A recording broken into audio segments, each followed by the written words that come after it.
Saudaraku yang dikasihi Tuhan, salam pertobatan, berkah dalam. Ojo lali bahagia. Sudahkah kita memberi senyum hari ini, Jumat 31 Maret 2023. Mari kita awali permenungan kita hari ini dengan tanda kemenangan Kristus. Dalam nama Bapa dan Putra dan Roh Kudus. Amin.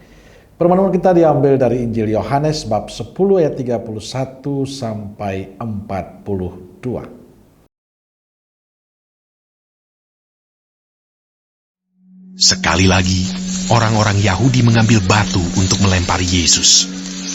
Kata Yesus kepada mereka, "Banyak pekerjaan baik yang berasal dari Bapakku yang kuperlihatkan kepadamu. Pekerjaan manakah di antaranya yang menyebabkan kamu mau melempari aku?" Jawab orang-orang Yahudi itu, "Bukan karena suatu pekerjaan baik maka kami mau melempari engkau, melainkan karena engkau menghujat Allah. Dan karena engkau, sekalipun hanya seorang manusia saja, menyamakan dirimu dengan Allah." Kata Yesus kepada mereka, "Tidakkah ada tertulis dalam kitab Taurat kamu, Aku telah berfirman, kamu adalah Allah? Jikalau mereka, kepada siapa firman itu disampaikan, disebut Allah, sedang kitab suci tidak dapat dibatalkan, masihkah kamu berkata kepada Dia yang dikuduskan oleh Bapa dan yang telah diutusnya ke dalam dunia, engkau menghujat Allah, karena aku telah berkata, aku anak Allah? Jikalau aku tidak melakukan pekerjaan-pekerjaan Bapakku, janganlah percaya kepadaku. Tetapi jikalau aku melakukannya, dan kamu tidak mau percaya kepadaku, percayalah akan pekerjaan-pekerjaan itu, supaya kamu boleh mengetahui dan mengerti bahwa Bapa di dalam aku dan aku di dalam Bapa." sekali lagi mereka mencoba menangkap dia, tetapi ia luput dari tangan mereka. Kemudian Yesus pergi lagi ke seberang Yordan, ke tempat Yohanes membaptis dahulu, lalu ia tinggal di situ. Dan banyak orang datang kepadanya dan berkata, Yohanes memang tidak membuat satu tanda pun, tetapi semua yang pernah dikatakan Yohanes tentang orang ini adalah benar. dan banyak orang di situ percaya kepadanya. Saudaraku yang dikasihi Tuhan, dalam hidup bermasyarakat, kita menemukan banyak pribadi yang belum dewasa dalam menerima perbedaan. Seringkali perbedaan menimbulkan pertengkaran, permusuhan, kebencian, dan kadang juga pembunuhan. Kita masih begitu sempit memahami perbedaan. Perbedaan sebagai sebuah kekayaan dalam kehidupan bersama dianggap menjadi masalah. Karena banyak di antara kita yang menyempitkan pemahaman bahwa yang paling benar adalah dirinya, kelompoknya, sedangkan yang lain itu salah.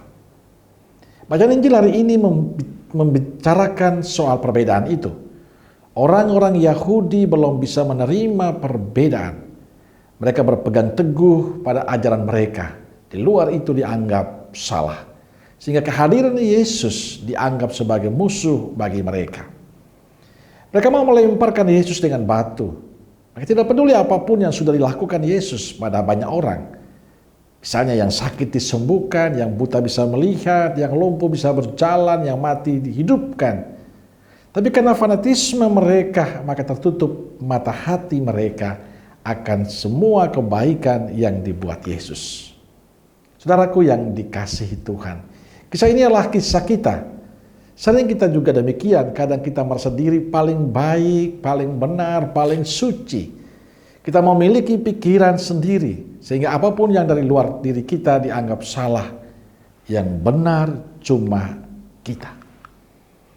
Kisah ini akan terus berkembang dalam kehidupan kita. Orang akan merasa diri paling baik dan benar, dan sulit menerima perbedaan.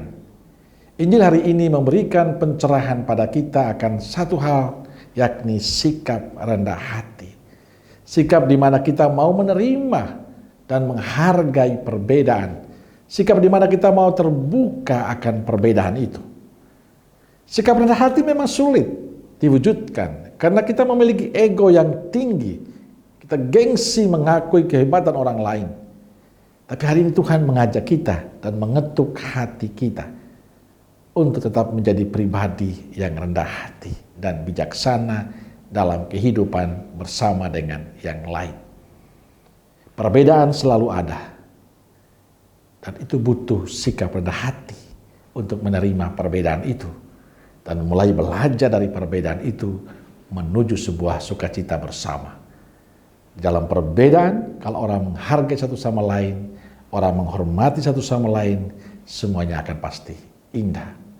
Maka mari kita jaga hati kita supaya tetap menjadi pribadi yang mau menerima perbedaan sebagai sebuah anugerah dari Tuhan, di mana kita mau mewujudkan dalam perbedaan itu semangat kebersamaan kita. Amin.